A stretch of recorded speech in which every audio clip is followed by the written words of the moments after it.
As you've seen throughout the month, it has been the unplanned and the unannounced which has been the fulcrum of every milestone in the Occupy movement. Saturday night, as a piece of tape we played earlier showed, when police clashed with protesters in Times Square, an American veteran of the war in Iraq stood up for the people behind the barricades. Why are y'all walking like there's a war going on? Nobody has guns! I'm in New York City. I am from New York City, and these cops are hurting people that I fought to protect. There's no reason for this. There's no honor in hurting unarmed civilians, and I won't let it happen. Sgt Shamar Thomas is a Marine veteran, served 2 tours in Iraq, took part in Fallujah in the second battle. Comes from a military family. Both his parents are veterans. His father served in Afghanistan, his mother in Iraq. It's an honor to have you here, sir. Thank you. I appreciate it. Why'd you go to Times Square Saturday night, particularly wearing your medals and your uniform? I initially went to the protest on October 5th, and I saw the police brutality, and it made me want to get involved even more to, the understanding that, we have young men and women out here who are trying to inspire, change. And so why wouldn't I want to be a part of that? So that's, my goal in life is to inspire a generation, Well, obviously, because as I suggested, this was not, it was not Sergeant Thomas night on the schedule, and yet it sort of became that. What you were shouting in a way that you could see in the policemen's eyes they were listening and didn't know what to do, and there were people, passers-by didn't know what to do, and protesters didn't know what to do, because obviously you were hitting a chord with these people. What were you trying to say? And obviously we have the quotes, we have the tape, we played it, but what was in your mind as you were, expressing yourself in that vocal manner? Well, I've been to Iraq twice. I've been in, I was in a riot in Rupa, Iraq in 2004, where we had rocks thrown at us, and after the rocks were thrown, we didn't go beating up people and arresting people. You know what I mean? We kind of treated it with a level of humility. You know what I mean? And to have the cops beating, I saw a cop punching a woman in the face. To see that in my own country, that my family fought for this country for people to have a right, and these people are peaceful. I haven't seen a video yet where I've seen them try to hurt the cops. So why are they using batons and sticks? Why are they in riot gear when nobody's trying to riot? Did you have a sense at the time that they were listening to you? Oh, I know for sure they were listening to me. I have no doubt in my mind that they were listening to me. I had the fire in my gut, so to speak. Like they knew what I meant.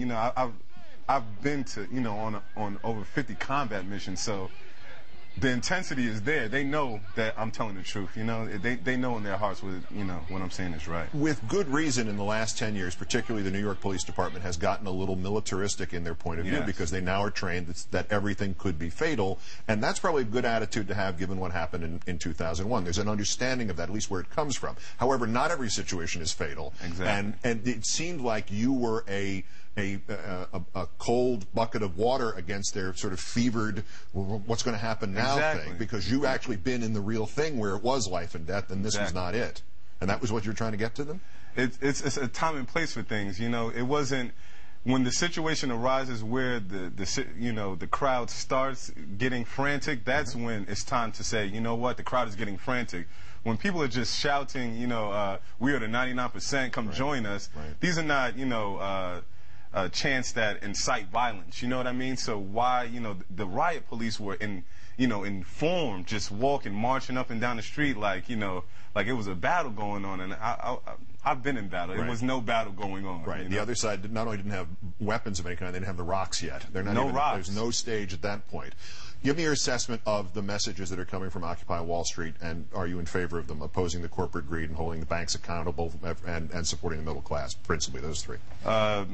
I support everybody's view. I tell people all the time that I'm not a part of any political party. I'm not a part of any group or anything like that. I'm an American citizen. Okay, so then what does this mean to you? What this means to me is that this is our time in our generation to change the greed that is in America. Like both of my parents did 20 plus years in the military, and they have to find jobs now.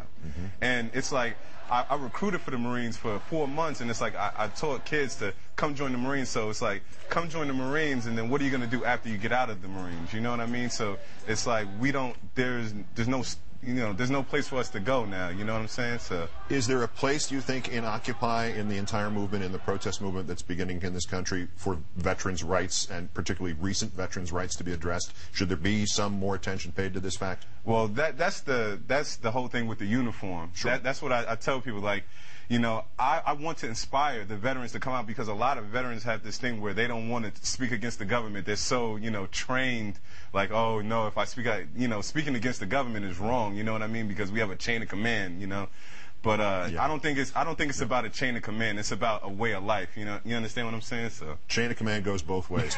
Sgt Shamar Thomas, U.S. Marine Corps, whose mother, father, grandfather, and great-grandfather also served this country through Iraq and Afghanistan and Vietnam and World War II. Yeah. Great thanks to you for your service, to them for their service, and spectacular work on Saturday night. Thank you. And thanks for coming in here this evening. Thank you.